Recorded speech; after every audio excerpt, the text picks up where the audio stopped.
നടി ആക്രമിച്ച കേസിൽ ദിലീപിന്റെ നീതിയെക്കുറിച്ച് വാചാലനായ UDF കൺവീനർ അടൂർ പ്രകാശ് ചില്ലറ പൊല്ലാപ്പല്ല പാർട്ടിക്കുണ്ടാക്കിയത്. നേതൃത്വം ഇടപെട്ട് 19 വർഷത്തെ രാഷ്ട്രീയ പാരമ്പര്യമുള്ള നേതാവിനെ തിരുത്തിച്ചു. എങ്കിലും ആ പ്രസ്താവനയുടെ ഡാമേജ് അത് ചെറുതല്ല. ഇന്ന് കെ മുരളീധരനും VD സതീശനും അടൂർ പ്രകാശിനെ തള്ളിപ്പറയുന്നുണ്ട്. നിരുത്തരവാദിത്തപരമെന്നാണ് കെ മുരളീധരൻ പറഞ്ഞത്. സ്ലിപ്പ് ഓഫ് ടങ് എന്ന VD സതീശനും. പ്രസ്താവന വളരെ നിരുത്തരവാദപരമായി എന്നുള്ള കാര്യത്തിൽ തർക്കമില്ല.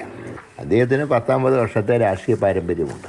അങ്ങനെയൊരു വ്യക്തി എന്താണ് ഇങ്ങനെ ഒരു സ്റ്റേറ്റ്മെൻറ്റ് ഇറക്കിയത് എന്നെനിക്ക് മനസ്സിലാവുന്നില്ല. ഏതായാലും അത് വളരെയധികം പ്രയാസങ്ങൾ ഉണ്ടായി സമൂഹത്തിൽ. അത് രാഷ്ട്രീയ എതിരാളികൾക്ക് അടിക്കാനൊരു ആയുധം കയ്യിൽ കൊടുക്കുന്നതിന് തുല്യമായി പോയി.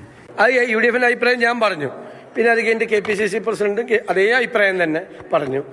ഞങ്ങൾ എല്ലാ നേതാക്കളും പറഞ്ഞു. അടൂർ പ്രകാശ് പറഞ്ഞപ്പോൾ എന്തോ ഒരു സ്ലിപ്പ് ഉണ്ടായെന്ന് തോന്നുന്നു. പിന്നീട് അദ്ദേഹം കറക്റ്റ് ചെയ്തല്ലോ.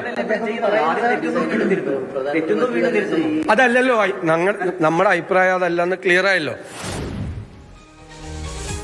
കെ മുരളീധരൻ കൃത്യമായി പറഞ്ഞപ്പോൾ സതീശൻ അവിടെയും മയപ്പെടുത്തുകയാണ്. അത് സ്ലിപ്പ് ഓഫ് ടങ് അല്ല എന്ന് കേട്ട ആർക്കും അറിയാം. മനസ്സിലെ ആ സന്തോഷം അത് വാക്കുകളായി വന്നതാണ്.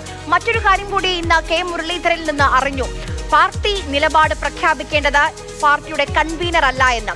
കൺവീനറുടെ പണി മുന്നണി യോഗം വിളിക്കലെന്നാണ് കെ മുരളീധരൻ പറയുന്നത്. അതൊരു പുതിയ അറിവാണ്. ഇനി പാർട്ടിയുടെ നിലപാട് പറയാൻ വേണ്ടി, അറിയിക്കാൻ വേണ്ടി പ്രത്യേക ചുമതലക്കാരുണ്ട്.